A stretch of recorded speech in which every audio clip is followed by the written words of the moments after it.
Welcome to the Cann Mildura facility. My name's Russ McGifford. I'm the General Manager here. And I'm going to give you a bit of a tour through this facility today so you can see what we do and the systems we use to grow good quality medicinal cannabis for the patients that really need it. This facility is one of the biggest in Australia and one of the most advanced in Australia and probably one of the most advanced in the world. You can see the funky lighting in the background. That's part of the advanced systems we use to make sure we get the best growth and the best conditions for the plants.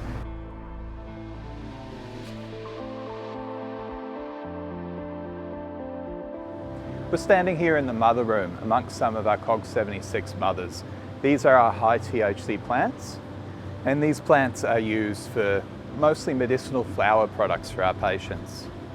When we need to take a new crop, we take cuttings from these plants. So we take a cutting from around the top of the plant, we'll treat that cutting with some cloning gel, and then those cuttings are placed into a little cube where they move into the propagation room. And they'll spend the first 3 weeks of their life in that room. In the mother room, the plants have 18 hours of light in a day. Now that keeps the plants in a vegetative state, they won't develop flowers. That means we can keep these mother plants alive for months and months. And that means we can get good consistent growth and good consistent crop genetics. So we're in the propagation room. Propagation is a critical early step for plant development. And so in here there's a few things that happen. First of all, we take the cutting sets that we've just made. Before they start developing roots, we put them under this red light. This red light really helps encourage root development. We also keep them under these domes. That keeps the humidity up around the cutting and helps keep it alive, helps to keep it transpiring, helps keep the volumetric water content correct during the early stages of growth. Once they've had a few days under the red light, we transfer them under this blue light. The blue light helps encourage the plants to really pick up and start growing, start hardening as we call it. They'll also spend a few hours a day outside of the dome. That encourages the plants to start using their roots and they start developing into a nice healthy plant away from just the cutting that we've taken. As we move over here, we move to the last step of the plant's propagation life. So in here, the plants receive their first feeds. And what we want to see is this development of roots. So we start seeing the roots growing out of the little cubes that the cuttings were originally placed in. That gives us a good indication that the plants are ready to move on to their next stage of life in vegetative growth.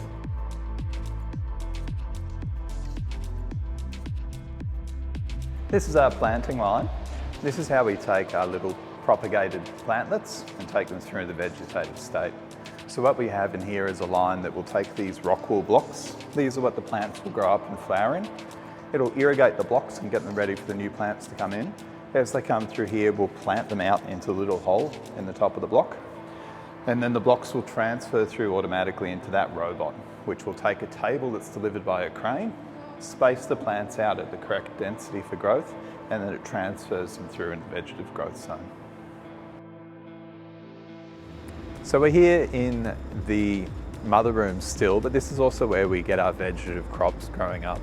So once we've planted the crops, they'll come in here and spend a bit over a week in here growing their roots out into the larger blocks. Part of what we do to help the crops at this point is we use these little sensors.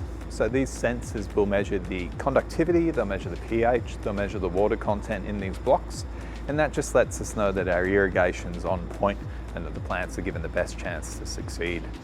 You can also see in here our irrigation systems. So for our feeds, they actually come in down the end of these channels. They run in under the blocks, out the channel and down these gutters.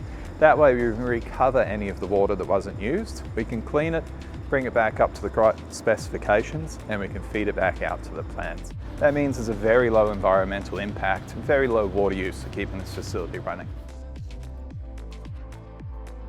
So we're in the spacing room now. This is where we take those vegetative plants and we spread them out on the table. That means the flowering plants have more room to grow.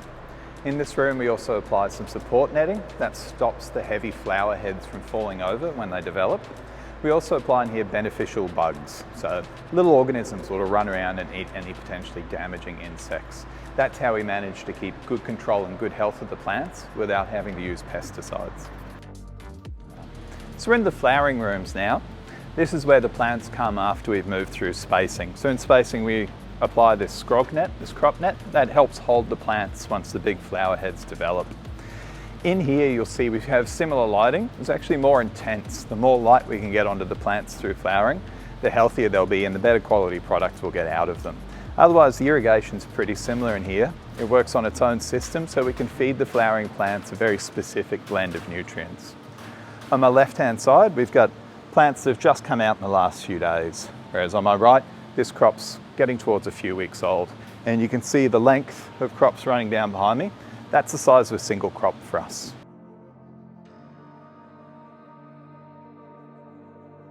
They'll be in here for about 7 to 8 weeks before they finally go off to get harvested. So we're in cut down now. This is where we harvest the flower off of the plants. So at this point the plants are about 3 months old. They've gone through the propagation cycle, the veg cycle, and they've gone through the full flowering growth stage where they develop the buds and get that right assay, the right potency in the flower for THC or CBD.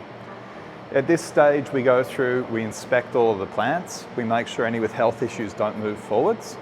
But what we're really doing here is making sure we're selecting the good quality, inhalable grade buds to move forwards, get trimmed and become that medicinal product that we send off to our customers.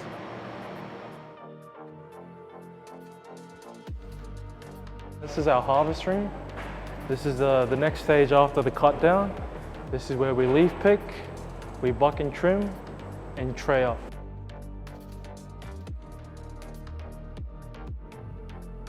We are in the packing room that we pack the already dry flour, and at the moment we're packing in the jars, 10-gram jars, and it's the final product that it goes sealed through the capping machine and sealing machine, and it goes as a new jar to the final product before labeling. In one day we can go up to 2,000 jars packed.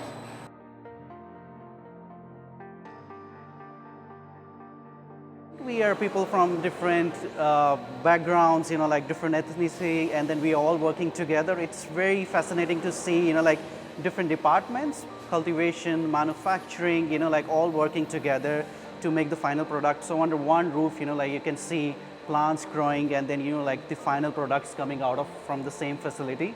And, like the way the different teams are working is absolutely one thing that I love about Cann.